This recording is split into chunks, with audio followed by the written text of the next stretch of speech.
Para Sudaners, kuma kabarna damang sadana dengan saya si Otong kembali lagi di channel Ningali Film. Pada episode kali ini kita akan membahas alur cerita dari film Jenderal NI yang rilis pada tahun 2017 untuk bagian yang kelima. Dan tidak usah berlama-lama lagi, mari kita mulai ceritanya.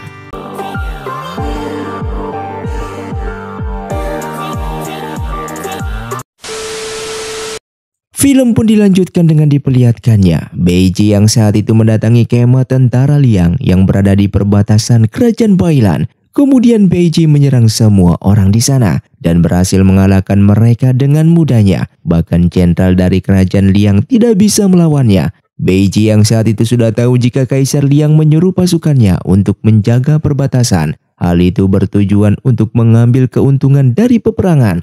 Beiji yang menyuruh Ruhan untuk menyampaikan pesan kepada Kaisar Liang agar mengurungkan niatnya tersebut. Dikarenakan jika tidak Beiji akan membunuh semua pasukan kerajaan Liang.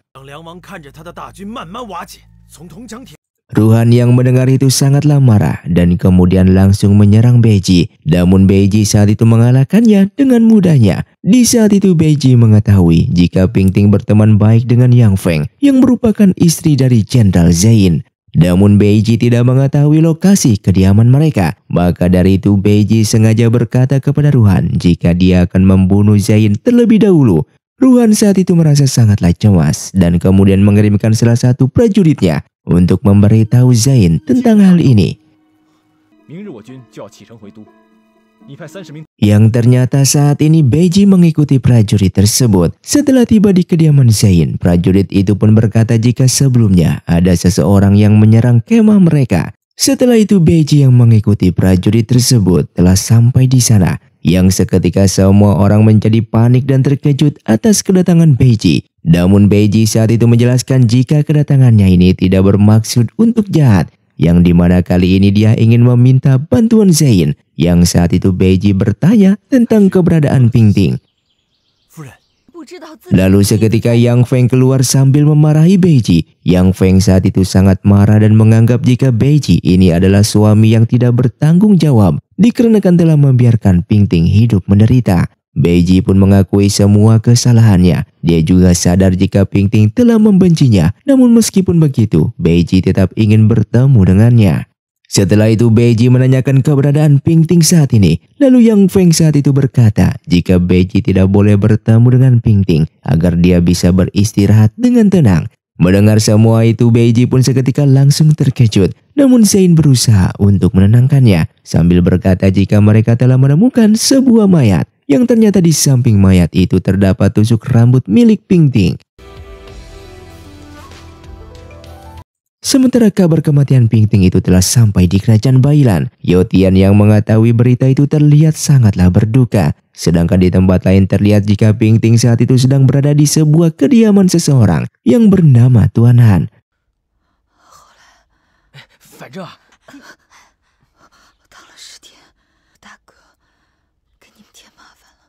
Keesokan harinya, di saat kondisi Pingting mulai membaik, dia berniat untuk segera mendatangi kediaman Yang Feng. Tuan Han saat itu mencoba untuk mengantar Pingting melewati pegunungan, dikarenakan dia tahu jika kondisi Pingting masih belum pulih.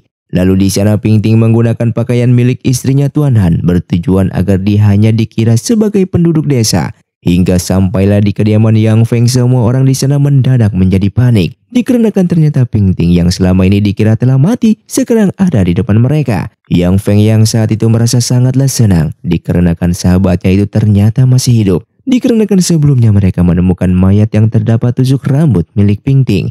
Dan Pingting saat itu pun teringat jika dia memberikan tusuk rambut itu kepada Zuiju.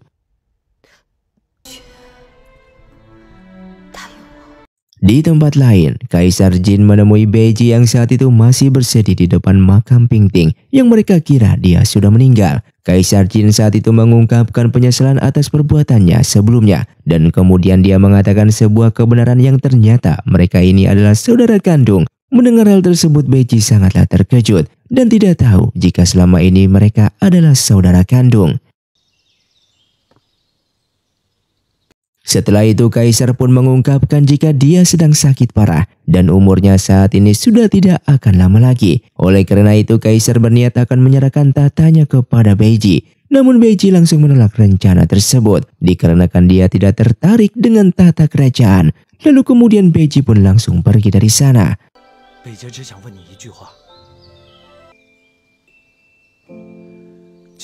Sementara Yang Feng saat itu menceritakan tentang Beiji yang sebelumnya datang mencarinya. Namun ketika Beiji mengetahui jika Pingting telah mati, Beiji saat itu terus duduk di depan makamnya selama 3 hari tanpa tidur. Lalu Pingting pun menjelaskan jika ternyata bukan Beiji yang meninggalkannya, melainkan dirinya yang telah meninggalkan Beiji dikarenakan Pingting merasa jika dia hanya selalu membahayakannya suaminya tersebut. Lalu kemudian Pingting memutuskan untuk terus memalsukan kematiannya ini. Semua itu dia lakukan agar Beiji bisa melupakannya dan mulai hidup yang baru. Yang Feng pun mencoba untuk menghibur Pingting dan berkata jika Pingting harus tetap kuat demi bayi yang sedang dikandungnya. Setelah itu Yang Feng berniat akan pindah ke tempat terpencil agar semua orang tidak mengetahui jika Pingting saat ini masih hidup. Singkatnya setelah beberapa tahun kemudian, Pingting bersama dengan Yang Feng dan juga Zain hidup di sebuah desa tempat tinggalnya Tuan Han. Di saat itu Pingting telah melahirkan seorang putra yang bernama Zhang Xiao. Dia adalah anak yang berbakat seperti Beiji. Lalu kemudian saat Zain sedang mengantarkan anggur ke sebuah kasino, di sana begitu ramai sehingga membuat Zain penasaran dan mencoba untuk melihat kasino tersebut. Yang saat itu pemimpin kasino yang sering dipanggil Nyonya ke-13 sedang mengadakan sebuah pelelangan yang saat itu dihadiri oleh bangsawan. Namun ketika Nyonya ke-13 menunjukkan kitab militer, semua orang yang ada di sana tidak ada yang tertarik untuk menawar. Hingga sampai seorang pelayan membisikkan sesuatu kepadanya hingga akhirnya membuat Nyonya ke-13 ini memutuskan jika kitab tersebut telah terjual. Yang dimana hal itu membuat Zain menjadi curiga dan mencoba untuk mengikuti Nyonya ke-13. Dan ternyata di sana terdapat banyak sekali perlengkapan perang. Hingga sampai ketika Zain mencoba membuka sebuah peti, ternyata di dalamnya ini terdapat banyak uang resmi. Zain pun merasa ada yang tidak beres dan mencoba untuk segera pergi dari sana. Namun keberadaan mereka berhasil diketahui. Dan beruntungnya saat itu Zain pun berhasil melarikan diri dari sana. Di waktu yang sama, ternyata Beiji juga sedang berada di sana, yang saat itu dia sedang melukis. Nyonya ke-13 yang melihat Beiji sedang melukis membuatnya cemburu dengan apa yang dilukis, lalu kemudian memberikan kitab perang itu kepadanya. Yang ternyata selama ini Beiji telah mengumpulkan banyak buku langka dari seluruh kerajaan. Dia yakin meskipun keadaan saat ini sedang damai, pasti akan terjadi peperangan kembali. Oleh karena itu dia juga telah mempersiapkan hal itu. Di saat itu Zain terlihat gelisah tentang kejadian saat di kasino. Lalu kemudian dia pun menceritakan kejadian tersebut kepada Pingting. Yang dimana di dalam ruangan rahasia mereka terdapat banyak sekali obat-obatan dan juga perlengkapan perang. Sehingga pada akhirnya membuat Pingting ini merasa akan terjadi sesuatu yang buruk. Lalu Pingting menyarankan untuk segera pindah dari sana. Sementara di kerajaan Jin, keadaan Kaisar saat itu semakin parah, sedangkan kerajaan Bailan saat itu menjadi semakin kuat. Bahkan mereka telah memasuki daerah kekuasaan kerajaan Jin tanpa melakukan izin dan telah berhasil mengambil alih 10 wilayah yang ada di sana. Kaisar Jin saat itu mempunyai sebuah rencana untuk melakukan perlawanan terhadap kerajaan Bailan. Namun ternyata tidak ada satupun yang bersedia memimpin pasukan. Yang dimana hal itu membuat Kaisar sangatlah marah. Dikarenakan semua orang yang ada di istana tidak ada yang bisa diandalkan. Dan beberapa saat setelah itu, ada seorang pelayan melaporkan dan berkata jika ada seorang pembisnis misterius yang selalu membantu mereka. Yang ternyata orang tersebut adalah Beiji bersama dengan Nyonya ke-13.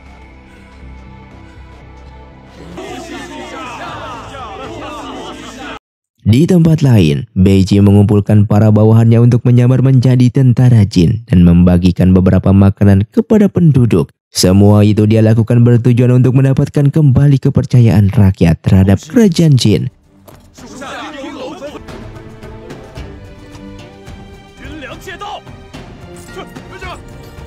Sementara di kerajaan Bailan, Hesia berencana untuk kembali melanjutkan militernya. Mereka saat itu mengincar salah satu wilayah kekuasaan kerajaan Jin. Guyan saat itu mengajukan diri untuk memimpin pasukan Awan untuk menyerang. Dikarenakan pasukan Awan 2 kali lipat lebih banyak dari pasukan musuh, Guyan yakin jika dia bisa memenangkan pertarungan dan menguasai wilayah tersebut. Namun saat itu Guyan teringat dengan perkataan ayahnya, yang dimana dia harus berhati-hati terhadap Hesia, dikarenakan kemungkinan dia masih mempunyai dendam kepada keluarganya. Oleh karena itu Guyan mengajukan permintaan apabila dia nanti dalam kesulitan, maka Hesia harus mengirimkan pasukan bantuan yang dipimpin oleh pamannya yang bernama Gui Changning. Lalu kemudian Hesia pun menyetujui permintaan tersebut. Sebelum keberangkatannya, Guyan pergi menemui pamannya itu. Dia pun memberitahu pamannya itu untuk berhati-hati terhadap Hesia. Hingga sampai Gui Changning kembali ke kediamannya, ada seseorang yang memukulnya dari belakang dan kemudian memberikannya sebuah minuman yang diberikan obat bius. Kemudian ada seorang prajurit yang melaporkan jika pasukan Awan dihadang oleh pasukan Moran di perjalanan. Kemudian prajurit itu pun meminta bala bantuan kepada Hesia. Di sana Hesia langsung menyeru prajurit untuk mencarikan Gui Changning. Namun saat itu prajurit itu memberi laporan jika saat ini Gui Changning sedang dalam kondisi mabuk. Oleh karena itu Gui Changning kemudian diberikan sebuah hukuman dikarenakan telah lalai dalam menjalankan tugasnya. Sementara pasukan Awan yang dipimpin oleh Guyan telah dikalahkan oleh tentara Jin sehingga membuat mereka semua tewas, yang ternyata semua itu adalah rencana Hesia. Lalu kemudian Hesia melimpahkan semua kesalahannya itu kepada Gui Changning. Hingga pada akhirnya dia pun mendapatkan hukuman mati.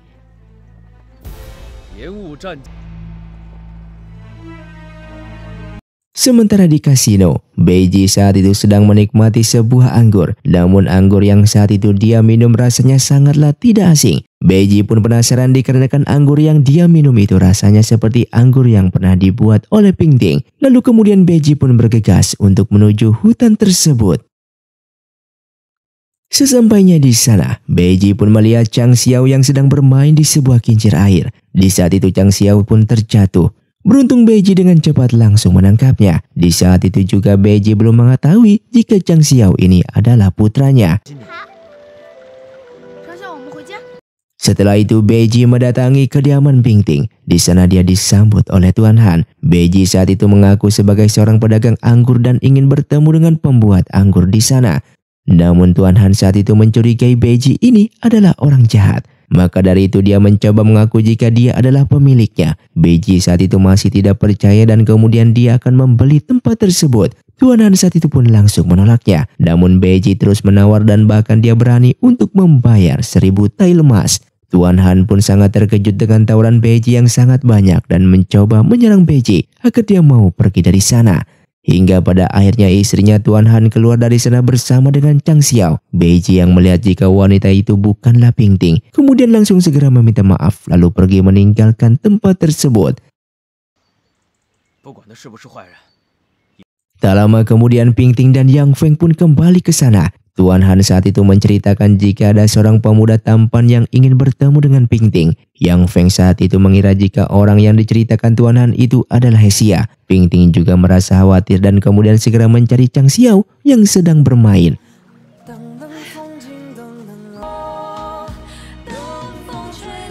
Setelah kematian Guyan dan Gui Changning, Perdana Menteri Gui mempunyai rencana untuk mengirimkan seluruh keluarganya pergi dari Bailan. Namun seketika Hesia datang membawa banyak pasukan, bertujuan untuk menyatakan jika Perdana Menteri Gui ini terlibat dalam kerjasama dengan pedagang dan menggelapkan uang kerajaan. Perdana Menteri Gui menyadari jika dia sedang dijebak, namun saat itu dia tidak bisa berbuat apa-apa. Bahkan seluruh keluarganya saat itu ditangkap atas tuduhan kejahatan. Lalu diperlihatkannya Dong Zhuo yang memberikan sebuah surat rahasia dari kerajaan Yan kepada Hesia yang berisi jika saat ini telah terjadi kerusuhan akibat perebutan kekuasaan. Lalu Dong Zhuo menanyakan langkah selanjutnya yang akan mereka lakukan. Hesia saat itu sudah yakin jika kerajaan Jin dan juga Yan akan dengan mudah mereka kuasai. Maka dari itu Hesia telah memutuskan akan menyerang kerajaan Liang terlebih dahulu. Hingga pada akhirnya Hesia pun telah berhasil memasuki istana dan mengalahkan semua pasukan dari kerajaan Liang. Bahkan dengan kejam Hesia ini telah membunuh Kaisar Liang. Beiji saat itu telah mendapatkan kabar jika kerajaan Liang telah dikuasai oleh Hesia. Bahkan semua keluarga di sana dibunuh dengan begitu kejam. Di tempat lain, Zain yang sedang dalam perjalanan melihat banyak prajurit Liang yang tewas. Bahkan saat itu masih ada pasukan Bailan yang sedang membunuh pasukan Liang yang berhasil kabur. Lalu Zain yang melihat itu pun langsung segera membantu mereka.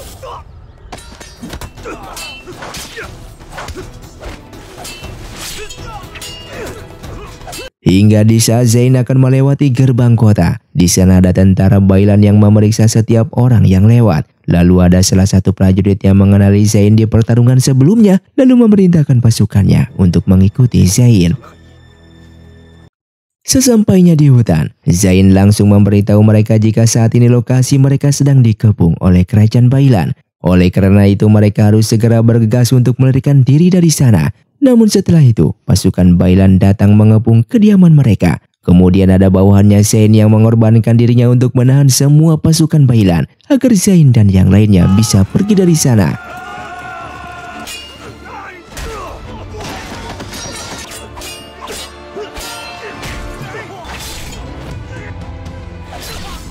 Hingga pada akhirnya berita penyerangan tersebut telah sampai kepada Beiji. Yang saat itu Beiji merasa curiga mengapa Bailan menyerang mereka. Lalu kemudian menyuruh Nyonya ke-13 untuk menyiapkan pasukan untuk membantu mereka.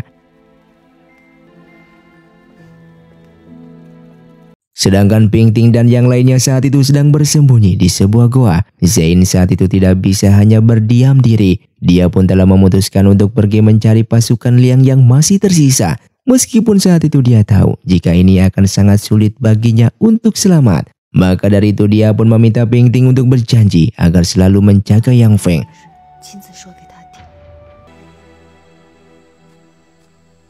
Di saat itu Yang Feng pun mendengar semua percakapan Zain dan juga Pingting. Namun dia sengaja berpura-pura tidur dikarenakan dia tidak akan tega melihat suaminya itu pergi seorang diri. Hingga sampailah di suatu desa, Zain melihat banyak sekali penduduk dan juga para pasukan yang telah tewas dengan kondisi yang mengenaskan. Bahkan dia pun melihat bawahannya yang menolongnya itu sedang digantung. Zain pun langsung menurunkan mayatnya dan menghabisi semua pasukan Bailan yang menghalanginya.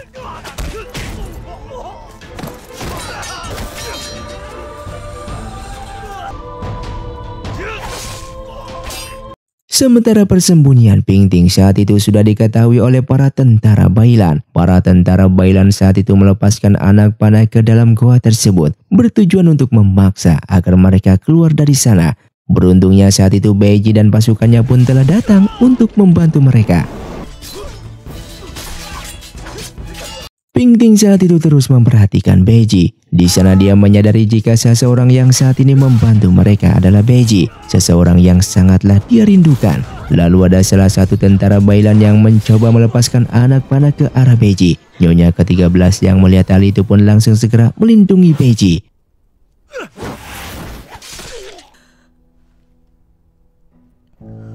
Sedangkan Zain membawa mayat bawahannya untuk menemui Hesia. Di sana Hesia mengagumi kemampuannya dan mengajak Zain untuk bergabung. Namun Zain langsung menolaknya dikarenakan kedatangannya ini bertujuan untuk membalaskan dendam bawahannya ini. Lalu terjadilah pertarungan di antara mereka.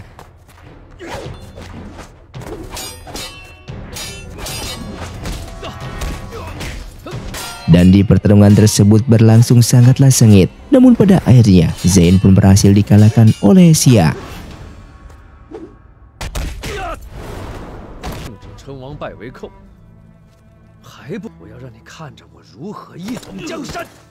Sedangkan Pingting bersama dengan Yang Feng telah sampai di sebuah desa. Namun saat itu tiba-tiba Yang Feng jatuh pingsan dan tidak bisa melanjutkan perjalanannya. Oleh karena itu Pingting memutuskan untuk beristirahat sejenak di sebuah penginapan.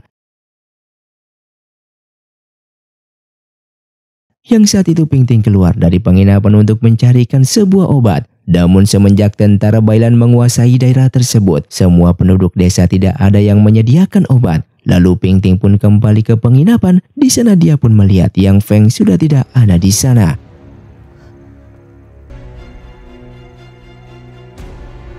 yang ternyata Yang Feng pergi mendatangi sebuah kerumunan. Di sana mereka menceritakan tentang betapa kejamnya Xia terhadap para penduduk dari kerajaan Liang.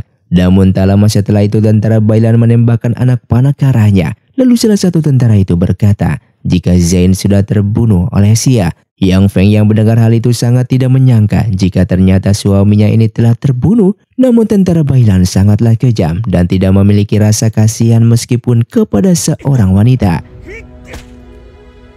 Hingga pada akhirnya Ping Ting berhasil menemukan seorang tabib untuk mengobati sahabatnya tersebut. Untuk saat ini kondisi Yang Feng yang masih aman, namun mereka masih harus membutuhkan beberapa bahan untuk menyembuhkan Yang Feng. Akan tetapi semua penduduk saat ini sangatlah kesulitan dan tidak ada yang menyediakan obat. Bahkan mereka sangat takut untuk berinteraksi dengan orang asing.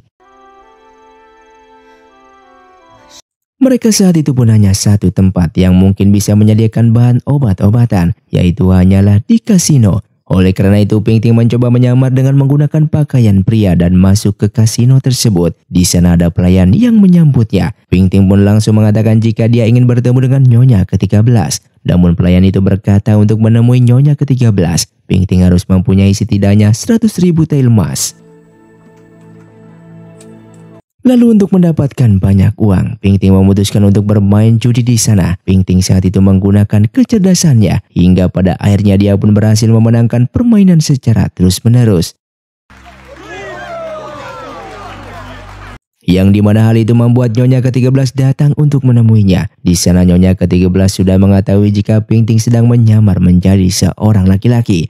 Lalu kemudian menanyakan tentang tujuan kedatangannya tersebut. Ping Ting saat itu berkata jika dia hanya ingin meminta sebuah bahan untuk sahabatnya yang sedang sakit. Namun Nyonya ke-13 tidak menuruti keinginannya tersebut dengan mudahnya. Lalu menantangnya untuk bertaruh bermain catur. Jika Ping Ting berhasil menang, maka dia akan menuruti semua keinginannya dan begitu pun sebaliknya. Lalu mereka akan bermain catur dengan mata tertutup, yang dimana masing-masing pemain akan berada di ruangan yang berbeda. Nyonya ke-13 saat itu tidak yakin akan menang dan menyuruh Beiji untuk menggantikan dirinya bermain, hingga akhirnya mereka pun memulai pertandingannya. Di sana Ping Ting yang melihat langkah permainan catur musuh sangat yakin jika itu adalah permainan catur milik Beiji. Begitupun dengan Beiji, dia sangat yakin jika permainan catur itu adalah milik Ping Ting. Lalu semakin lama bermain Beiji semakin yakin jika lawannya dia adalah Ping Ting. Hingga pada akhirnya pertandingan pun selesai. Ping Ting saat itu berhasil memenangkan pertandingan itu.